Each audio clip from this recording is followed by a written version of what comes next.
Carmel Cipollone. To the Prime Minister, does he stand by all his government statements and actions? Right Honourable Winston Peters. Yes, with the usual caveats.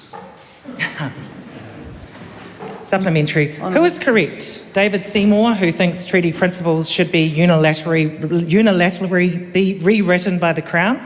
Winston Peters, who thinks they don't even exist? Or Christopher Luxon, who thinks they are, quote, partnership, protection and other things, end quote? That's a case of what I might call res ipsa loquitur. The thing speaks for itself. It certainly does. Yeah. Shouldn't that be on behalf of? Supplementary. It should, actually. Did Shane Jones... Just a moment. Just a question, clarification. This is on behalf of the Prime Minister. Is that just clarifying the member's position? Well, I'm certain that Prime Minister Luxon understands a bit of Latin as well. Okay.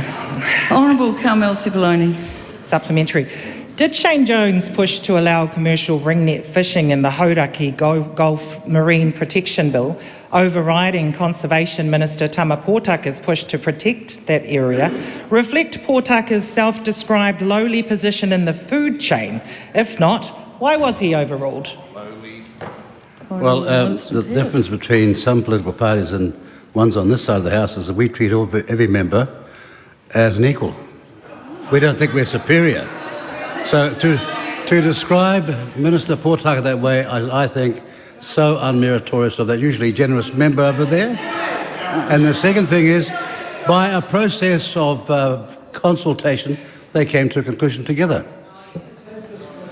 Supplementary. Does he agree with Casey Costello that, quote, we know we want to deliver, we need some clear, logical conversations about what we're trying to achieve, which is smoke-free, end quote.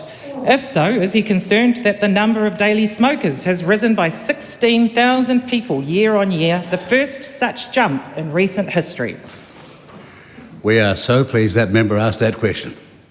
First of all, the results of a representative survey looking at the trend rather than year on year.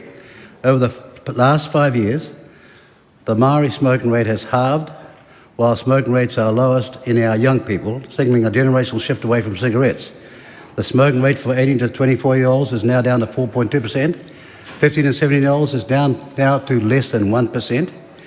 And daily smoking rates have declined amongst all peoples. But here's the point, we're in the first three in the world, and we got there with legislation, not Labor's, but designed by New Zealand First. And that's why it's a 5-year survey, and every change that Labor made between 2023 was never coming into effect until 2027. So they can take no credit whatsoever, and New Zealand First with Ash, I might add, can take all the credit. Supplementary. Does he expect Winston Peters to engage with Nicola Willis during the next budget process, or will the Foreign Affairs Minister defy convention and go over the Finance Minister's head once again? Again, that'll be news to Nicola Willis, because no one goes over her head, and everybody in this side of the House knows that. And the second thing is that when you are presenting policy and plans that are bespoke wisdom, it usually is quite persuasive. Supplementary. Why is he considering non-rail enabled ferries when the National New Zealand First Coalition Agreement says they must, quote, facilitate the development and efficiency of ports and strengthen international supply networks, end quote, and his Deputy Prime Minister has stated that, quote, rail is vital national infrastructure, end quote? Again, I'm very grateful for that question because, first of all, it's based on some experience in rail where we turned it around between 17 and 20 and we saved rail in this country. The second thing is that there's a decision going to be made by this government before the 11th of December. And beg your pardon? How long have you been here? Hey? Yeah, it shows. It shows. It was always...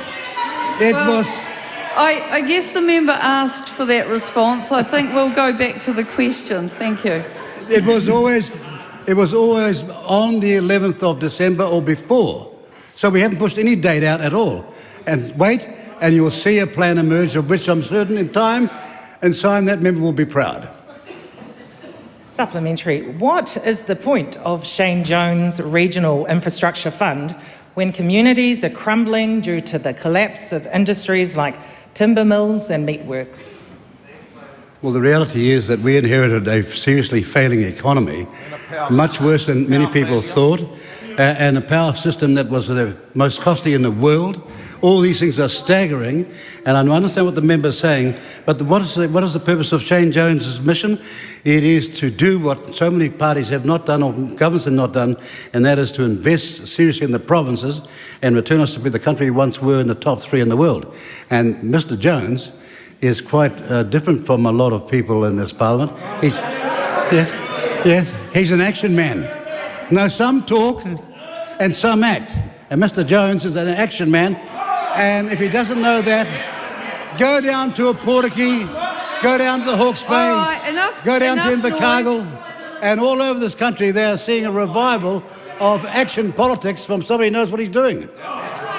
Drill.